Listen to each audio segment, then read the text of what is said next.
अच्छा ज़हीर साहब, ये बताएं कि आज दोनों मुल्ज़मान की अबूरी ज़मानत पर दरख्वास्त थी, उस पर क्या हुआ है? अच्छा जी, आज 7th ADJ के पास ज़हीर और उसके भाई की इंटरिम बेल के बाद फाइनल आर्गूमेंट्स पे बेल एप्लीकेशन लगी हुई थी, जिसके बाद ये डिसाइड होना था कि क्या वो उनकी बेल डिसमिस हो रही है और वो जेल जा रहे हैं या बेल कंफर्म हो रही है। मगर अचानक वेदर की सूरत हाल को मद्देनज़र रखते हुए कराची बार एसोसिएशन ने वर्क सस्पेंड का ऑर्डर कर दिया।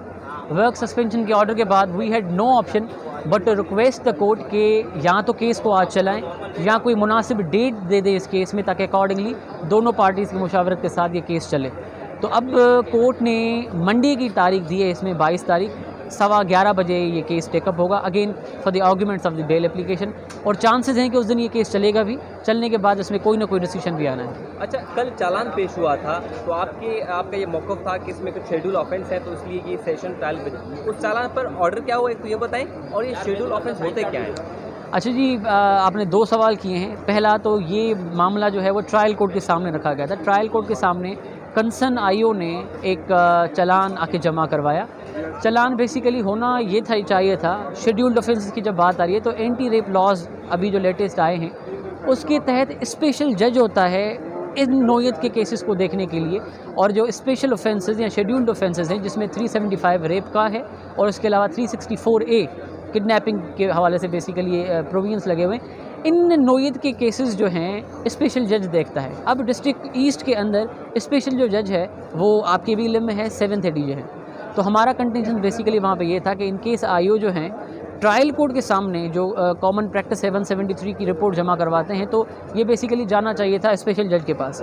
तो हमारी इस प्ली पे हम थे, प्रोसिक्यूशन थे और अदर साइड भी थी। अदर साइड ने बहरहाल इस लॉ को पढ़ा, कोर्ट के सामने रखा, उन्होंने अपनी कंसेंट नहीं दी इस मामले पे, मगर अल्टीमेटली वो भी कहीं ना कहीं इस पॉइंट पे कन्विंस थे कि ये कहाँ जाना चाहिए। तो अकॉर्डिंगली ट्रायल कोर्ट ने इसमें ऑर्डर किया कि since there are scheduled offences और फलां जो लॉ है उसको रेफ़र करते हुए ये डीजे इसके पास फॉरवर्ड की गई है फ़ाइल, अब वहाँ से मार्क होना है स्पेशल कोर्ट को, और special court ultimately 7th ADJ है। अच्छा, ये भी बता दें कि जब आपका तजुर्बा रहा है कि ज़्यादती की तस्दीक़ात जब लगती हैं किसी भी केस में, तो मुल्ज़मान की जो अबूरी ज़मानत में तौसी या कैंसिल के कितने चांसेस होते हैं? देखें, एक चीज़ बड़ी वाज़ेह है, हो चुकी है पहले, मुख्तलिफ डेवलपमेंट्स आ रही हैं, कल भी केसेस लगे हुए हैं और मुख्तलिफ पॉइंट्स के ऊपर मामला चल रहे हैं। इनके जो निकाह ख्वाह हैं उनकी बेल डिसमिस है, ही इज़ इन कस्टडी।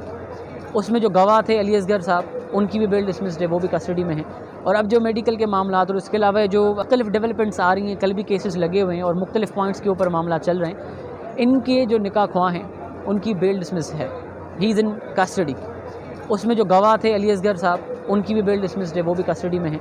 और अब जो मेडिकल के मामला और उसके अलावा जो इस चालान में कुछ प्रोविजंस लगे हैं, in light of these all the sections, मैं समझता हूँ कि कल के जो मंडे के दिन हियरिंग होनी है उसके बाद चांसेस हैं विल कंटेस्ट। हम गारंटी कोई भी नहीं दे सकता, कोई भी वकील नहीं दे सकता कि will be in a position to convince court के जो है बेल डिसमिस होनी चाहिए। अच्छा, मगर बहरहाल उस दिन के फैक्ट्स और मामला क्या प्रीवेल करते हैं, क्या डेवलपमेंट्स तब तक होती हैं, वो सारी चीज़ों को भी मद्देनज़र रखा जाएगा। अच्छा, मुलज़म की जानिब से मुखबिया से मिलने की दरख्वास्त भी दायर की गई है।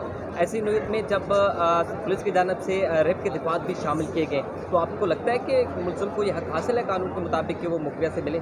देखें, दोनों पार्टीज़ के पास अपॉर्चुनिटीज़ हैं और रेमेडीज़ हैं अवेल करने के लिए प्रॉपर फोरम्स के सामने।